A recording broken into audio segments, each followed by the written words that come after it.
चलिए दोस्तों, आज मैं आपको बताने वाला हूं कि त्रिकोणमिति को सरल कैसे करें। देखिए, हम सभी जानते हैं कि त्रिकोणमिति में इस प्रकार के जो प्रश्न होते हैं बहुत ही इजी होते हैं, लेकिन भाई यदि इसमें आपको अलग अलग वैल्यू पूछ दिया जाए तो बच्चे कंफ्यूज हो जाते हैं कि भाई इसका उत्तर कैसे निकाले। मान ले जाए कोई साइन ए का मान पूछ दे और बच्चा क्या करता है, यहां पे गलत कर देता है। गलत इसलिए कर देता है क्योंकि यहां पर पूछा गया है साइन ए का मान, और बच्चा क्या करके आएगा, ध्यान से देखते रहिएगा आपको समझ आएगा। वो क्या करता है, ये तो 90 एंगल है, मतलब 90 अंश का कोण तो यहीं पे बन रहा है, ठीक है। फिर हम क्या करते हैं, यहां पर सी हो गया, यहां पर ए हो गया, ठीक है। अब क्या करता है, बच्चा चित्र को देखता है और चित्र को देखकर वो हल करने की कोशिश करता है, तो हमेशा ये हो जाता है कि इसको वो लंब समझ लेता है और इसको क्या समझ लेता है, आधार। ध्यान दीजिएगा, हमें इस प्रश्न को बनाना है तो लंब और आधार का जो निर्धारण है वो किसके आधार पर होगा।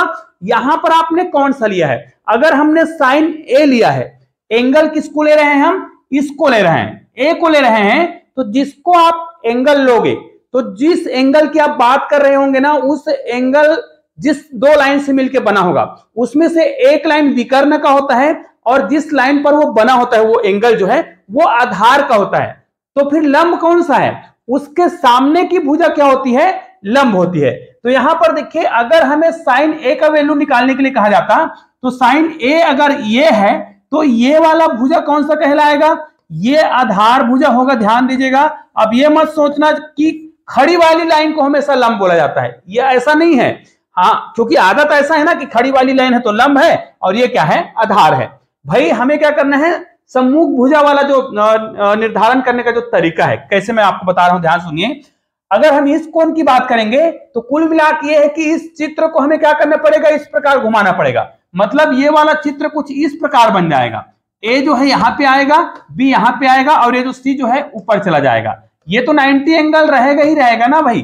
तो अब देखिए, आपको समझ आ गया होगा कि अब ये क्या हो गया है, ये आधार बन गया है और ये क्या हो गया है, लंब हो गया है। तो आप कैसे जानेंगे कि किस भुजा को आप लंब और किसको आधार बोल रहे हैं। तो भाई बिल्कुल भी कंफ्यूज मत होना, चित्र तो कैसे भी घुमा के दिया जा सकता है, प्रश्न को आपको कैसे बनाना है ये ध्यान देना है। देखिए, साइन सी का वैल्यू निकालना है या कोई भी वैल्यू निकालना है, अब मैं आपको उसको बेसिक तरीके से बता रहा हूं। इस वीडियो को ना बहुत ध्यान से देखना, क्योंकि बहुत सारे बच्चों का जो कंफ्यूजन है वो पूरा दूर होने वाला है इस छोटे से वीडियो के माध्यम से। क्योंकि त्रिकोणमिति में जो गलत होता है ना, जो गलती होता है वो इसी कारण होता है, और ये सीबीएसई पैटर्न का प्रश्न है और सभी प्रकार के पैटर्न में इस प्रकार के प्रश्न को पूछा जाता है। तो चलिए इसको हम आपके सामने हल करते जा रहे हैं। चित्र को छोटा कर देते हैं, यहां पे रख देते हैं, ये देखिए यहां पे रख देते हैं और आपको एक एक चीज हम आपको समझा रहे हैं। पहला देखिए, अगर हमें ये कहा जाता है ये 90 एंगल है, इसमें कोई गड़बड़ी नहीं है, 90 एंगल है, ये कौन सी है। अब यदि हमें यहां पर साइन सी का वैल्यू फाइंड करने के लिए कहा जाता है साइन सी, ठीक है। अब इसको भी याद करने का आपको तरीका बताया होगा। चलिए, अगर हम बात करते हैं साइन, कॉस और टेन की, है ना, ये तीन बेसिक, इसके बाद और कौन कौन सा होगा वही बताऊंगा। तो यहां पर देखिए हमने क्या क्या लिया है, एक तो साइन ले लिया है, साइन थीटा की बात करते हैं, कॉस थीटा की बात करते हैं और टेन थीटा की बात करते हैं। तो ये पहला हो गया, ये दूसरा हो गया और ये तीसरा हो गया। इन तीनों के वैल्यू है उसको लंब, आधार या कर्ण के रूप में परिभाषा याद करना है। तो इसको कैसे याद करते हैं, निश्चित रूप से आपने याद किया होगा लाल बटे कक्का, है ना, ये आपने याद किया होगा लाल बटे कक्का, ऐसा बोलते हैं, ये लाल बटे कक्का है। अब लाल बटे कक्का क्या है, तो ये जो साइन थीटा है, देखिए मैं आपके सामने बताते जा रहा हूं, ये जो साइन थीटा का जो वैल्यू होता है ना, वो लाल बटे कक्का मतलब ये देखिए, मतलब एल मतलब लंब और के मतलब कर्ण, अर्थात साइन थीटा का वैल्यू क्या होगा, लंब बटे कर्ण। इसे आपको याद रखना है ना, इंग्लिश में आप जो भी बोलते हैं बोल लीजिएगा, मैं हिंदी में बता रहा हूं। साइन थीटा का वैल्यू होता है लंब बटे कर्ण। उसी प्रकार यहां पर देखिए कॉस थीटा है, कॉस थीटा का वैल्यू क्या हो जाएगा जी, कॉस थीटा का वैल्यू यहां पर देखिए ए बटे के, मतलब आधार बटे कर्ण, ये भी समझ आ गया होगा। अब लाल बटे कक्का में हमने साइन थीटा का वैल्यू फाइंड कर लिया, कॉस थीटा का फाइंड कर लिया, अब टेन थीटा का वैल्यू निकालना है। तो टेन थीटा का वैल्यू निकालेंगे तो यहां पर क्या बच गया है, एल बटे ए, एल मतलब क्या है, लंब, और ए मतलब आधार। तो ये तो समझ आ गया होगा कि लाल बटे कक्का अगर आप याद करते हैं तो आपको साइन थीटा, कॉस थीटा और टेन थीटा का वैल्यू पता हो गया। लेकिन अगर इसी वैल्यू को आप उल्टा कर दें, अब चलिए इसको मैं डिलीट कर देता हूं कुछ क्षण के लिए, अगर इसको हम डिलीट कर दें तो ये साइन थीटा, कॉस थीटा और ये टेन थीटा। इसके लिए हमने किसको याद किया था?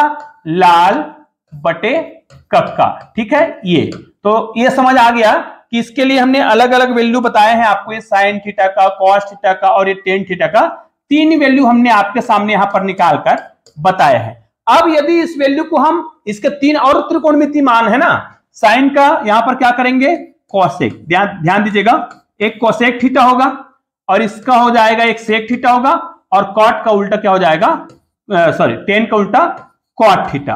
तो इस वैल्यू को आप उल्टा कर दो, ये जो वैल्यू दिख रहा है इसको आप उल्टा कर दो तो आपका वैल्यू निकल जाएगा।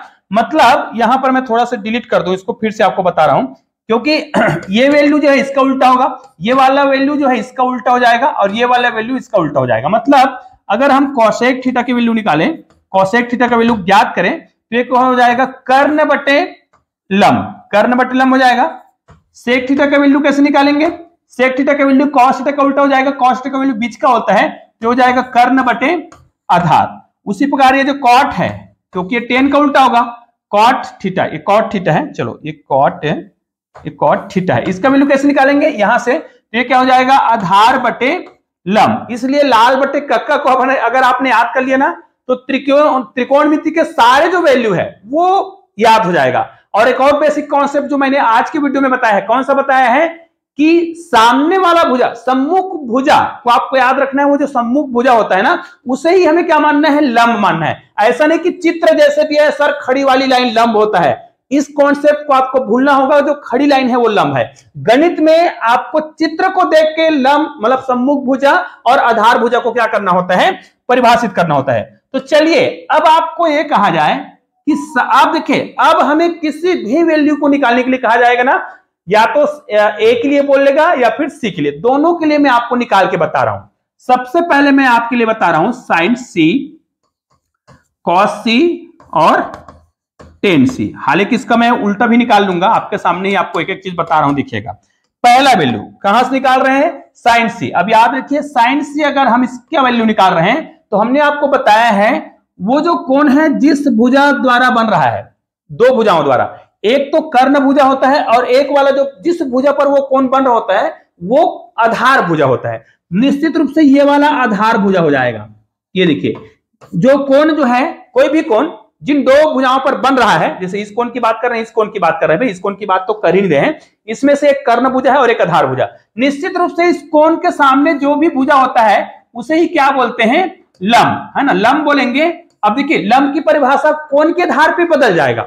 इस कोण के लिए सामने वाला भुजा लंब है और इस कोण के लिए ये वाला भुजा लंब हो जाएगा। मतलब तो इसलिए लंब भुजा, लंब ना बोलकर के क्या बोलते हैं? सम्मुख भुजा बोलते हैं। ठीक है, तो इस कोण सी के लिए ये सम्मुख भुजा है, अब ये आधार है और ये लंब है ना, ये सम्मुख भुजा ही लंब है।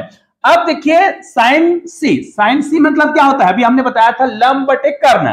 तो भाई लंब का मान कितना है? देखिए लंब है, लंब बटे कर्ण, इसी को हमने क्या लिखा था? एल बटे के, मतलब लाल बटे कक्का। अब इसका वैल्यू निकालना है। यहां पर लंब बटे कर्ण को हमें ढूंढना होगा, तो हमारा लंब तो ये है, तो हमारा कितना आ जाएगा? 24, और लंब बटे कर्ण, कर्ण कौन सा है? 25, तो यहां पर आपको लिखना पड़ेगा 25। हमारा पहला उत्तर हो गया। दूसरा में आते हैं कॉस सी। अब कॉस सी के लिए क्या हो जाएगा? कॉस के लिए क्या होता है? आधार बटे कर्ण, तो यहां पर आधार बटे कर्ण आपको लिखना होगा, आधार बटे कर्ण, जिसको हमने फार्मूला के रूप में क्या लिखा था? लाल बटे कक्का, मतलब आधार बटे कर्ण लिखे थे, है ना। लाल बटे कक्का का है, देखिए मैं लिख देता हूं यहां पर एल ए एल, लाल बटे कक्का। ये देखिए, तो पहला वाला साइन थीटा के लिए, दूसरा वाला कॉस थीटा के लिए। अब आधार कौन सा है यहां पर? तो 7 है भाई, और कर्ण कौन सा है यहां पर? 25, तो यहां पर भी याद हो गया। अब 10 के लिए याद करेंगे। 10 के लिए देखिए, लाल बटे कक्का में एल और ए लंब बटे आधार, तो इसमें लंब कौन सा है? यहां पर लंब है और ये आधार है। ये देखिए, लंब है और ये आधार है। ये लाल बटे कक्का से आपको समझ आ गया होगा। अब लंब कौन सा है?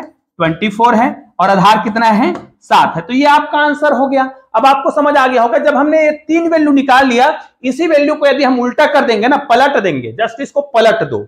साइन है तो कोसेक का याद करेंगे। चलो इसको मैं क्या करूं, अगर इसको मैं कोसेक का याद करना चाहूं तो इसको मैं क्या कर दूंगा? पलट दूंगा, 25/24 कर देंगे, किसका वैल्यू हो जाएगा? कोसेक का। इसको 25/7 कर देंगे, किसका हो जाएगा? सेक का। और ये जो 24/7 इसको अगर हम 7/24 कर देंगे तो किसका वैल्यू निकल जाएगा, कॉट का वैल्यू निकल जाएगा, है ना, वो भी किसका, सी के परिप्रेक्ष्य में। अब यदि इसमें हमने जो कहा था कि भाई यदि हमें साइन ए का वैल्यू निकालना है, जिसमें बच्चे गलती करते हैं, निश्चित रूप से आज के वीडियो के बाद आप लोग गलती नहीं करोगे कि सर खड़ी लाइन को लंब बोलेंगे या फिर सोया हुआ को, कोई दिक्कत नहीं है। आधार आपको चित्र देख के बनाना है। अब हमें कोई बोला कोण ए के आधार पे करना है ना, कोण ए के आधार पे हमें साइन सी का वैल्यू निकालना है, तो साइन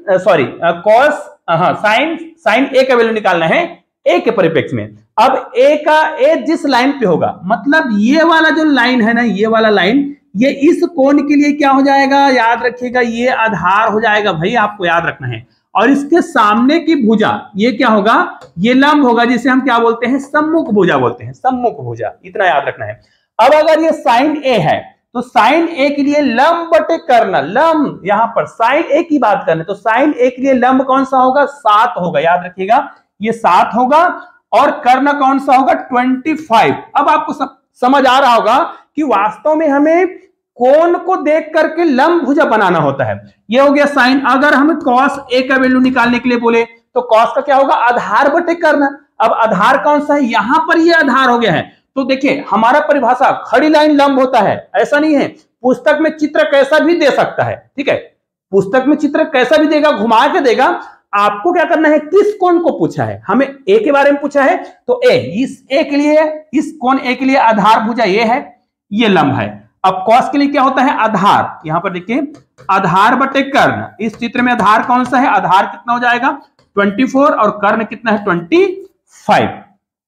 उसी प्रकार आपको क्या करना है, 10 का वैल्यू निकालना है। 10 का, ये देखिए हम 10 का निकाल रहे हैं, 10 ए का वैल्यू निकालना है। 10 ए का निकालेंगे तो ये क्या हो जाएगा, लंब बटे आधार। लंब बटे आधार मतलब इसमें लंब कौन सा है, ये लंब होगा, मतलब ये 7 होगा, और आधार कौन सा होगा 24 होगा। ये देखिए अब आपको समझ आ गया होगा कि भाई त्रिकोणमिति बहुत ही सरल होता है, बस आपका जो बेसिक कॉन्सेप्ट है वो क्लियर होना चाहिए। अगर आपका बेसिक कॉन्सेप्ट क्लियर नहीं है तो हो सकता है आपको गणित कठिन लगे। निश्चित रूप से बहुत ही छोटा सा वीडियो लेकिन बहुत ज्यादा उपयोगी वीडियो है अगर आपको त्रिकोणमिति को सरल समझना है तो। और आपको गणित के कोई भी टॉपिक, कोई भी चैप्टर से संबंधित वीडियो चाहिए तो आप लोग मुझे कमेंट बॉक्स में लिख सकते हैं, उस टॉपिक पर, उस प्रश्न पर मैं वीडियो जरूर बनाऊंगा।